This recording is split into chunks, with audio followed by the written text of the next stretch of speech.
Good afternoon, everybody. I'm Steve Swayze, and I chair the Emergency Preparedness Committee of the Geospatial Advisory Council for Minnesota. We're going to look at some slides, and then we're going to be treated to a presentation by Britta Maddox concerning the effort that is underway with trying to bring open data to the public service or public safety sector. And as soon as I can find the button to advance things, meeting housekeeping, roll call, it's being auto recorded off of the system. So I more or less have an attendance of who's here. Thanks everybody for making the effort to make it today. Really appreciate it. Meet and greet. We've kind of done some of that. It's a little bit more difficult online. So for those of you that have introduced yourself already, thank you very much. And if we've got time on the back end, we'll try to run through to see if there's anybody else that we missed. As you've heard, this meeting's being recorded.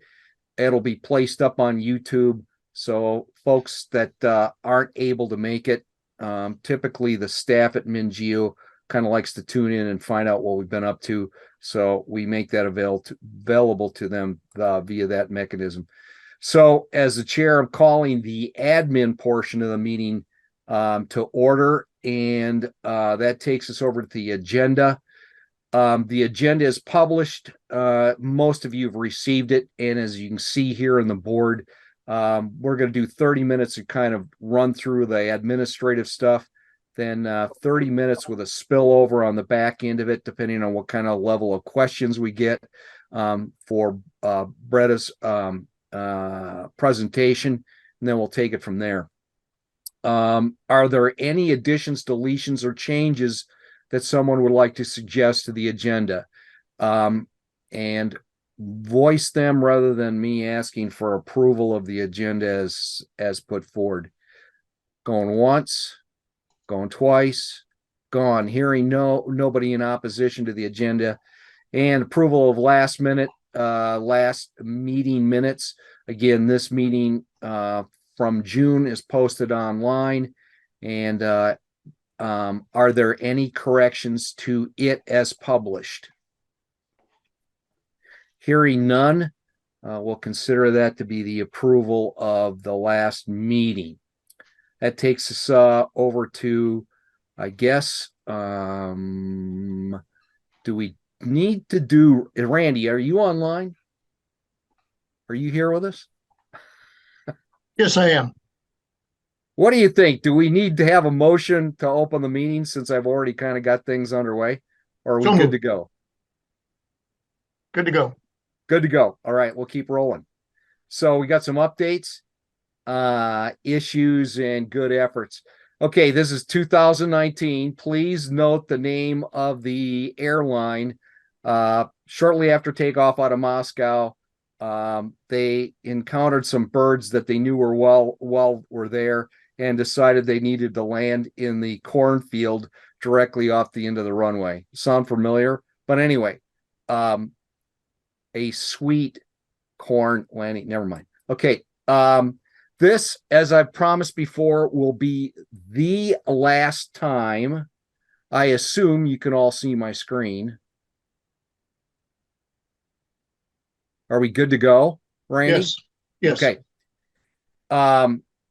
This is the last time I'll be sharing information about what we've done in the past or what we've done in the future, or what I should say, what we are going to do in the future.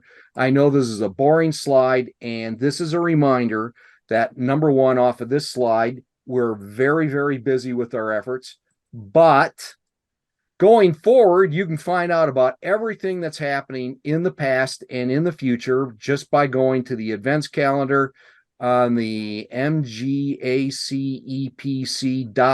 website, which stands for Minnesota Geospatial Advisory Council Emergency Preparedness Committee.org website. You'll find the calendar. And as I indicated, here's where we are right here is this meeting right now. I've got one right on the back end of it. And here's the rest of the month. You can click on the thing and it'll pop up what's going on. So that's your opportunity to become engaged. People, here's the updates. We had a very unfortunate circumstance play out in that Melissa down at FEMA Region 5 was really top-notch gal, willing to work hard on trying to get some stuff aligned both for the state and the region. Unfortunately, she's ducked out the door to go over to the VA, and I'm not that's not to be condescending about Cassie coming in the door. I've never worked with her, but she's kind of green, and hopefully we've got the same kind of go for it, let's make good things happen attitude. So that's an update from FEMA Region 5, change out on the lead down there.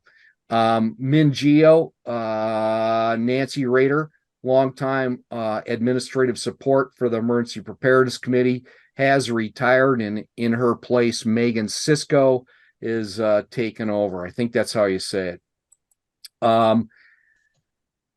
Brett, there you go. Corey's going out the door, and you're going in the door. So that's a good thing for the Emergency Preparedness Committee.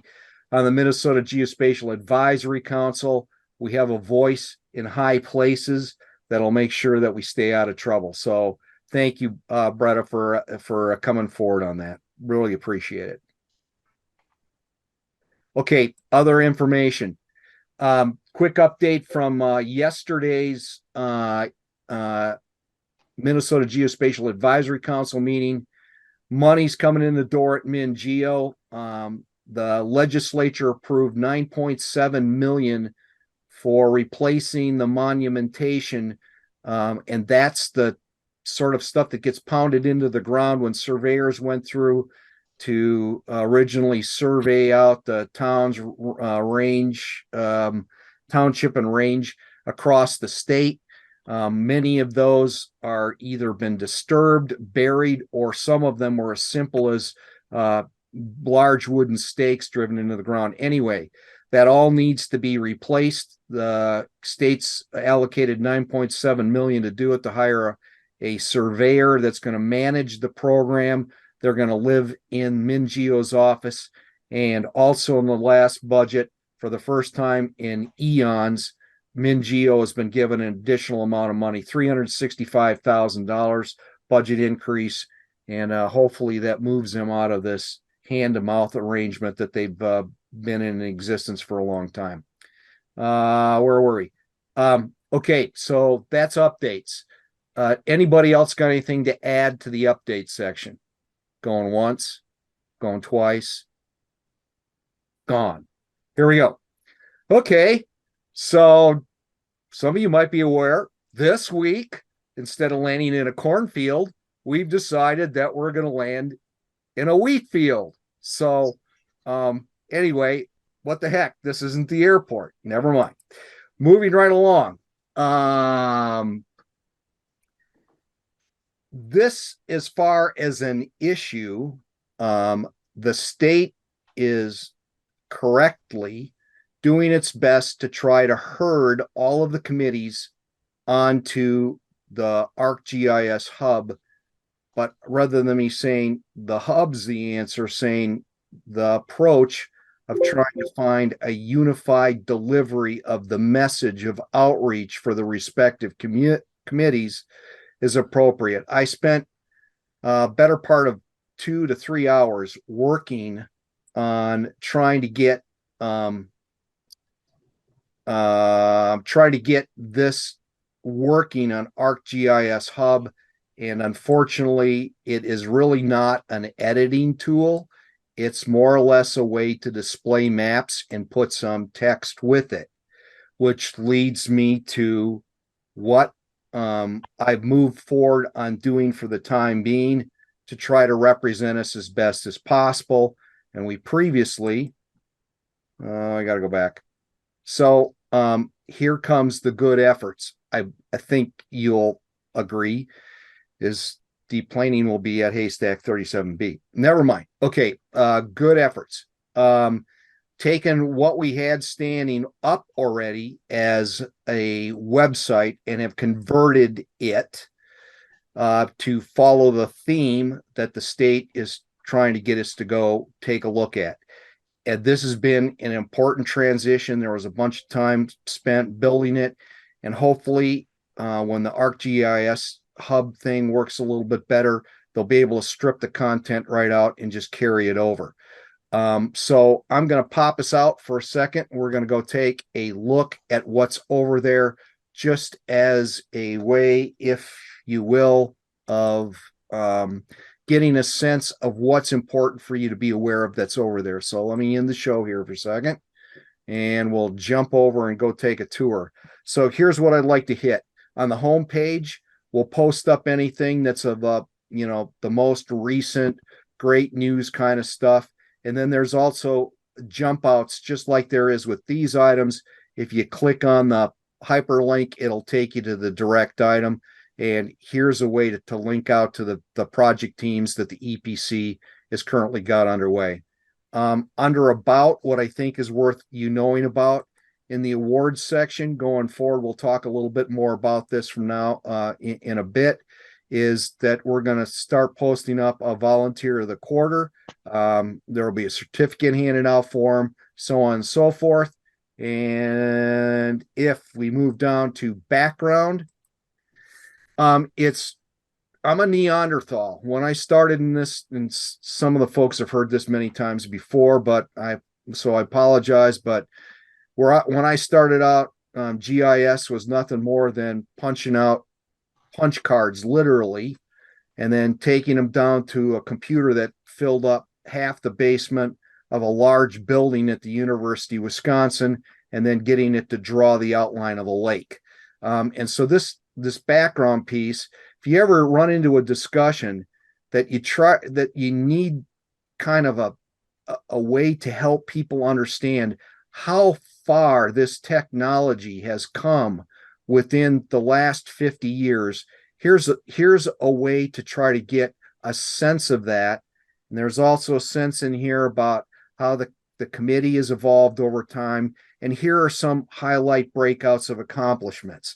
So, we wouldn't be doing the kinds of things we are with this committee if it weren't for the fact that this technology is advancing so fast and holds so much potential as a force multiplier for the emergency response world. So here's kind of the bottled up message that gets you going there.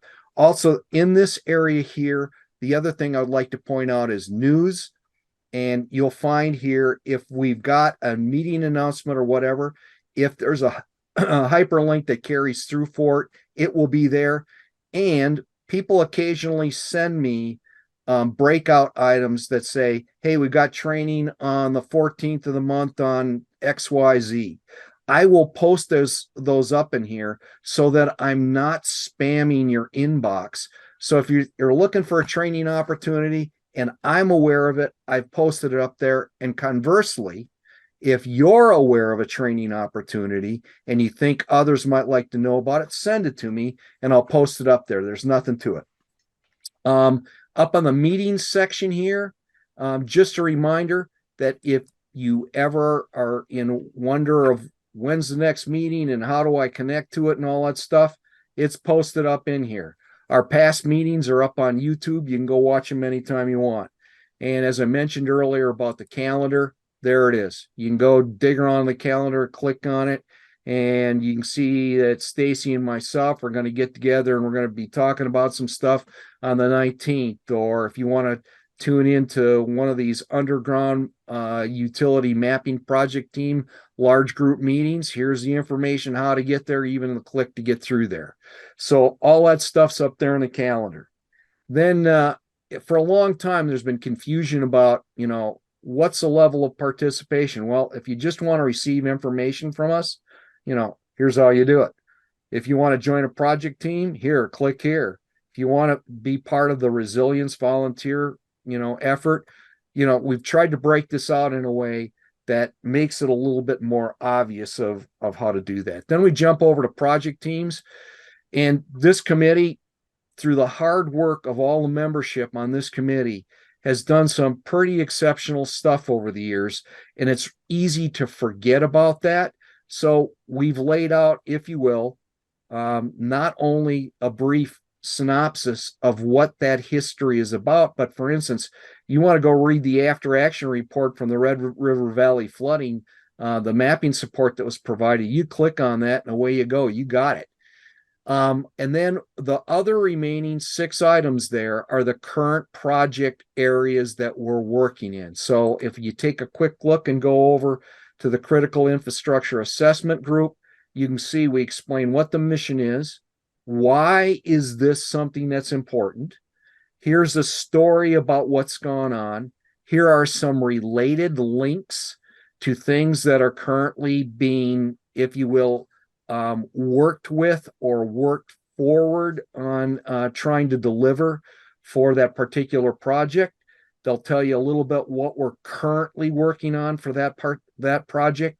And then there's some idea of what the meeting sequence is and who you contact to try to participate. And that's the same for all of them. And then the last reminder that I want to pass along here is over here in resources. On the original EPC website, there was a lot of dated information. And MinGeo has pulled that down and sent those files to me. And when the snow is going sideways this winter, I'm going to be plowing through all that stuff and building out, for instance, flooding, tornadoes, things of that nature, as far as the resource items that you can click on. But for the time being, the quick reference item in there provides, if you will, a way to get to most of that kind of information that might be valuable to you. So that information is there and ready to go. And with that, I think we want to jump back into the presentation itself. And there we go. Okay, volunteer of the quarter. It was more or less assigned to me at the last leadership meeting that I try to come up with something that would serve as a certificate. If people wanted to hang on their wall or use it to start fires or whatever they wanted to do with it, at least be able to hand something out. So at the next leadership meeting of the EPC, we'll wander through these examples and see, there's 4 that I've got in here.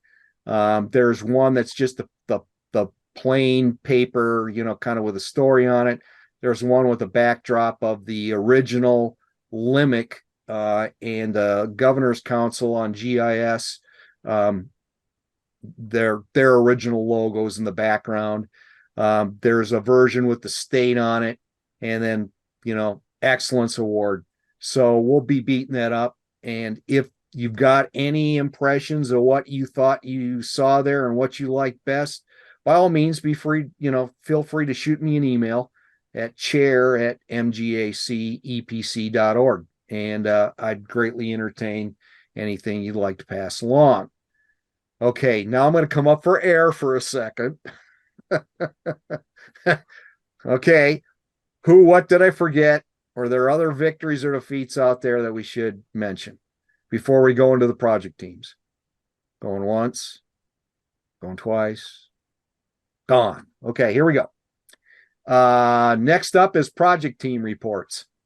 And so, as a reminder to everybody, the leadership team, myself, Steve Swayze, I chair this thing, and then vice chair is Randy Knipple. Matt Goodman doesn't know it yet, but he just got lassoed into being part of the leadership team.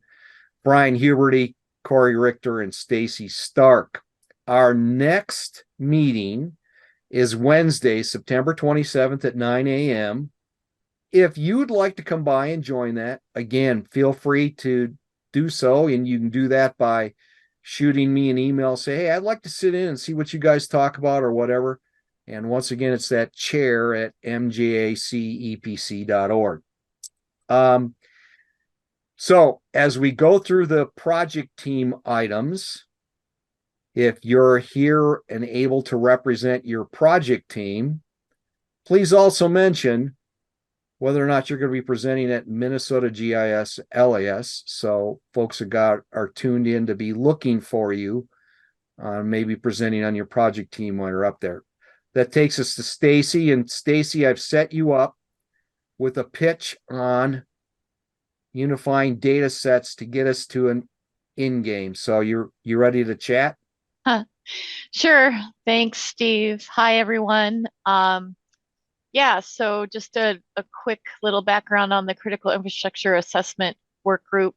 Since some of you are new, we meet about every 6 weeks, as Steve mentioned, and there are representatives from several state agencies and counties, ESRI, and the university and others. And we talk about what data needs there are, geospatially speaking, for critical infrastructure location data. And we're confining this to just publicly available data that we can share on the GeoCommons or we can share with planners and that sort of thing. So far we have on the upper left there, thanks Steve for the images, we have kind of an inventory of best available critical infrastructure data in Minnesota that MinGeo has posted on their website. So this work group is, we created that web page and now we're just keeping an eye on it and making sure there isn't anything that's missing. If you have data that you think fits there or ideas of what's missing, that would be a great topic for the work group.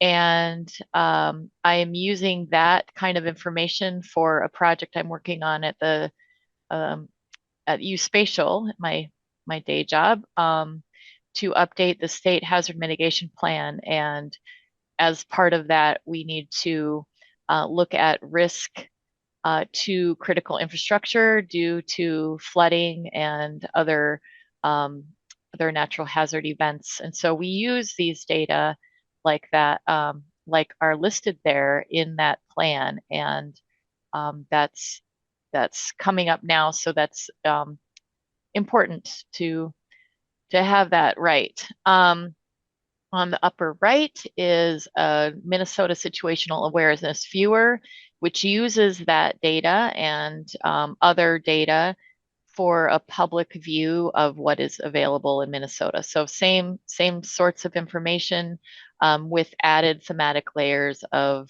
in this case, like COVID rates and vaccination clinics and things like that. And that is something that's supported by the Shared Geo organization and hosted on our website. And then on the lower left is the application that USpatial has standed up in order to support the critical infrastructure group again to collect verified information from county emergency managers and others that have location change knowledge of some of the critical infrastructure, especially related to essential facilities like fire and police. And so this is something that my group at USpatial has sent out to all the counties, and we have 56 counties that have participated in checking their data and then verifying that the locations are correct. And we've made a lot of those changes, and then those data sets are reflected in that inventory list above. And finally, I am presenting at GIS LIS. I'm going to be presenting about outreach related to the Minnesota State Hazard Mitigation Plan. So that isn't related to my critical infrastructure group directly. It's the work I'm doing at USpatial, but of course this work has been super helpful. All of the volunteers that have helped with that effort have been great to support that plan. So I think that covers it, Steve. Okay. And the carry away thought for folks is what we're doing our best to do is to get to the point where there is one known considered best source for data for infrastructures, and that being the static data about where things are versus what's happening at that location. So thank you, Stacy. That takes us to the underground utilities mapping effort. Let's see if Shoot, I can St. get, Paul here before we go away from Stacy. Um, at the local level, I want to basically use good standards to establish my critical facilities, which are every facility that has a person in it that's employed by the city of St. Paul. So is there anything out there that can help me as I engage in this adventure in the next year or two, Terry and I, with what are the good attribute standards that we should bake in first, not necessarily to contribute to this, but so we're following best practices. Good question. So what is the data set? I'm sorry, you said facilities and employees or? City of St. Paul facilities and employees, yes. I don't know of a standards protocol for that particular type of data set. But the Geospatial Advisory Council does have a standards work group that works on many standards for a lot of these geospatial data. And they're all at sort of different data sets are at different stages. So some of the critical infrastructure data, we sort of made up a really, really basic standard to follow based on some other assets that the Geospatial Advisory Council has worked on. But maybe we can chat offline about where to find some of those standards. But that's a really good point. That's something our work group has been talking about moving into the next phase after identifying who are the stewards of these data and where are they? How do we make sure that they align to some kind of standard and that contributing counties can meet those standards with other data? Wonderful. Thanks for your answer, and I look forward to connecting. Yeah, thanks, Rick. okay. Underground utilities mapping, Barb Cedarberg, who is the chief operating officer for Gopher State One Call, is a very, very busy person. So as vice chair of that project team, I'll be giving you an update. Things keep moving really fast on this project. The essence of it is, in case you're not aware of it, this is on-demand mapping of all buried infrastructure in the state. This is to support, for instance, if there are a dig crews coming out to, rip up a street or whatever, they'll have the ability to literally see everything that's under the ground. So this is no small deal. It's receiving a lot of national attention. It's in major trade publications, as it says there at the top. They're spreading the story about what's going on in Minnesota because it's unique. The interviews to what's called facility operators have been completed. As far as their feedback, as we push forward on the development of the software, there's a developmental contract has been signed that obligates $125,000, and the first pioneer partners are being worked, and it's an effort to hook up the engineering firm WSB into MnDOT's data sets. So we're finding out things on both ends of that equation, because in one instance, WSB as an engineering design firm is interested in being a user of data, whereas MnDOT is interested in reducing its workload of having to provide this stuff as a constant, release of data to various entities. If they can do it in a one snapshot deal where somebody can log in and grab it, they'd be much more happy to deal with things that way.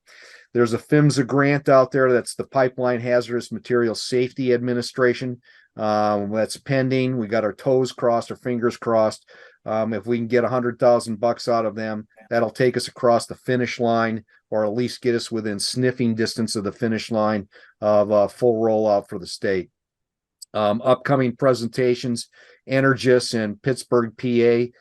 The Energis committee invited a presentation to be brought to them about what's going on with this effort. And then there will also be one at Minnesota GIS LAS. Education, Corey, are you with us? Going once, going twice.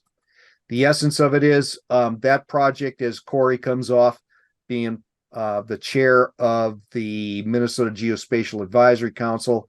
She's committed to rolling up her sleeves and actually making things happen with getting a standardized profile for training of folks to get the GIS community up to the point where they're knowledgeable enough at the drop of a hat to help support the emergency services sector.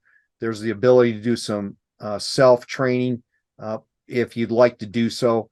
And on that quick reference page I mentioned earlier, there's a layout of courses that are available with at FEMA. That takes us to outreach, everyone, and that kind of floats the thought that last time we were together, I offered up the idea that, is anybody interested in standing in a booth at GIS LAS, hawking our committee? And of course, the answer was crickets. So here's the reality. The reality is we need a website that is as aggressively as possible tells our story. And so that's the effort that we're moving along on and trying to get the word out as best we can that way, and meetings such as this. Response geospatial assistance. Brian, are you with us? Going once, going twice. Okay. Brian's in the middle of moving, so I figured I was going to have to fill in on this. Brian has gotten the short end of the stick. He's been told that he's not a priority for the time being. But what needs to happen for the state is we need to develop a geospatial support for disaster operations guide that helps the man with his, boots on the ground kind of guy know what kind of capabilities are out there to help him and how you go about obtaining them through both the FEMA and the state chain. And so that's what that project's going to be working towards. Next is a situational sharing initiative. We've looked at that a little bit with the MinSave thing, and I'm just going to say it's the same slide you already saw with Stacy, because Stacy and I are getting together to make sure that we harmonize the data sets as best we can across all this stuff so that there isn't conflicting data that's out there. Takes us down to National Grid. Randy, you got a couple of minutes. Here you go. All right. I think the gist of this slide, Steve's introducing or reminding you of the U.S. National Grid Institute, USNGI. This has been created as an independent nonprofit organization under the umbrella of Shared Geo, with a board of directors and a national focus. So we have a number of people from across the country who are all similarly interested in promoting the use of the U.S. National Grid. And we have a number of things that we're considering there. So that's good to see. Do you have another slide for me, or can I share the screen for 1 second? Let me get out of here. It's all yours. Here's my share. Oh, here we go. Sorry. Got to keep things rolling because I don't want to shortcut it here. All right, very quickly. Can you just allow me to share? If you just do a right click and say make presenter. Sorry about that. Hold on. That should do it. There we go. Okay. Where am I here?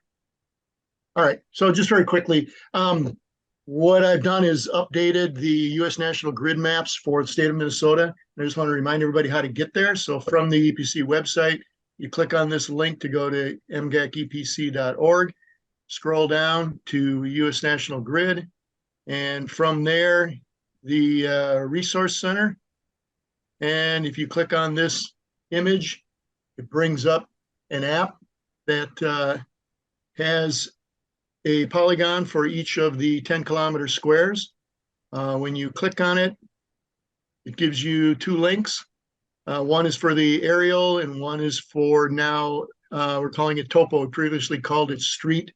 The aerial looks like this and the topo looks like this.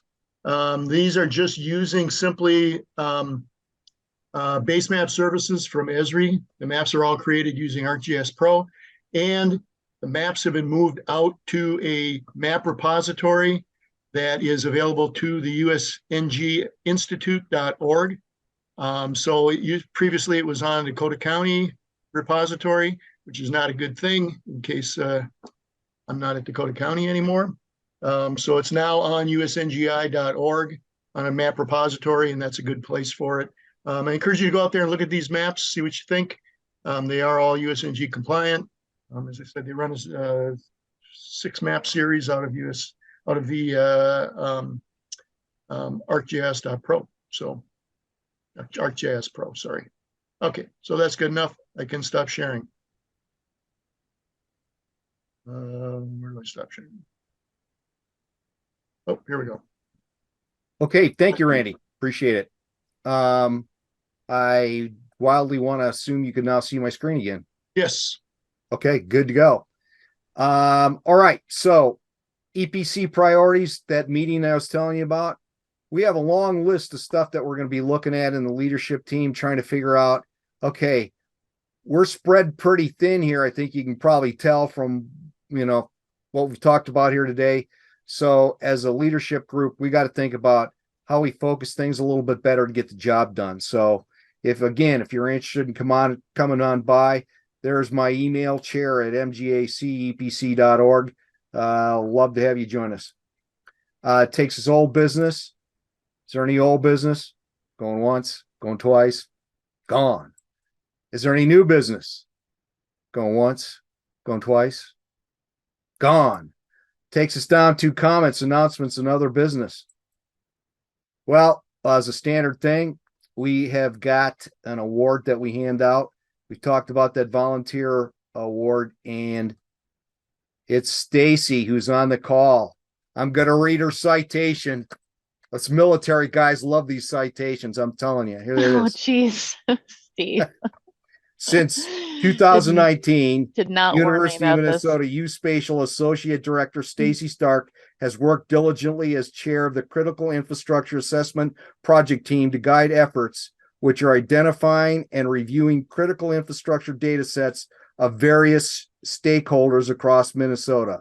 These data sets are then processed to create best known structure location data, something of great value to federal, state, and local responders during emergencies and disasters. A truly exemplary member of Minnesota's academic community, Stacy is EPC's Volunteer of the Quarter for third quarter 2013. Yay! Good job, Stacy. We love you. All right. Thanks, Steve. Yep. That No, you was deserve the really recognition. nice. Absolutely. Okay, this takes us down to the last thing, unless somebody else wants to jump in. Next EPC meeting, December 14th, 2023. Pencil it in. We're going to go in person. We'll send out the details. Topic 2 to be determined. It's always followed, if we're doing it in person, the world famous EPC holiday party to follow. Refreshments, grub, door prizes, and a surprising amount of work which gets done while jaw jacking. Trust me, this meeting, we get more done during this one meeting where people are, tipping something and slapping each other or whatever, but you get the idea. You can bring your spouse, your neighbor, coworker, all are very welcome. And however, no Wenzels. The joke is Ron Wenzel and his family have won the top door prize for like 3 years in a row. He was pinging me at the last meeting where I ran into him, which was the retirement for Nancy Rader. Okay, let me check chat. You got thumbs up, Stacy. Lots of people appreciating your work. So there you go. Okay, any last minute announcements? Steve, I forgot to mention that I will be giving a presentation at the GIS-LAS on the U.S. National Grid. Actually, 2 presentations. One is a full 30-minute presentation, and the other is a lightning round presentation. Thank you for the reminder. Okay, so you can catch the project team for Underground. You can catch Stacy, and you can catch U.S. National Grid at GIS-LAS. Motion to adjourn. Well, shall we call it quits and put poor Bretta up to work here? So move. All right. Second. All right. Anybody opposed? Hearing none, we're out of here. takes us down to our presentation for this afternoon. Other topics you'd like to beat us up with? Hey, one quick one. Here we go. I was waiting for Donald to kick in on this one because Donald is here and Tom Fitzhenry, who's normally attending this meeting, is not. There was a search that took place up in Cook County a couple weeks ago that Civil Air Patrol was brought into, and for the first time, it was all done in U.S. National Grid. Flight operations, ground operations, drone operations. And they were very pleased with the outcome of how well it worked compared to what they'd been doing in the past. Yeah, that's a true statement. I've been conducting AERs. I had one last night, and I got another one next Tuesday with one of the other squadrons. Excuse me. But some of our folks are prior military. USNG is the military grid reference system, so it's same. It's the same. It's easy to use. It's more accurate than lat long and all that kind of stuff for what we do on the ground. So, it worked well. Really excited to share the link for the USNG maps that you have because if we could get maps downloaded and that way all we do is bring a small printer, print them out there and laminate them on the ground, and we can protect them from rain and all that kind of stuff. Because up there in Cook County, the cell service and internet, all that kind of stuff was pretty spotty. And so we're looking at ways to get maps made and all that kind of stuff. So I'm looking forward to getting a link onto our intranet for our incident commanders, so they have that capability. Well, is there any kind of an after action report coming out of that? Now, like I'm in the middle of getting information right now. I've done my incident commanders. I did mission staff last night. I've done one squadron on Mankato. I'm going to Anoka next Tuesday to sit down with the ground team there and get their views. Some of this stuff we'll have to see what we can and can't release because we have information that probably shouldn't be too public because it's family oriented type stuff, because they're doing a recovery. Well, I think, if there was a way to sanitize that and really just with a focus on how the U.S. National Grid was used, we could really use those kinds of stories.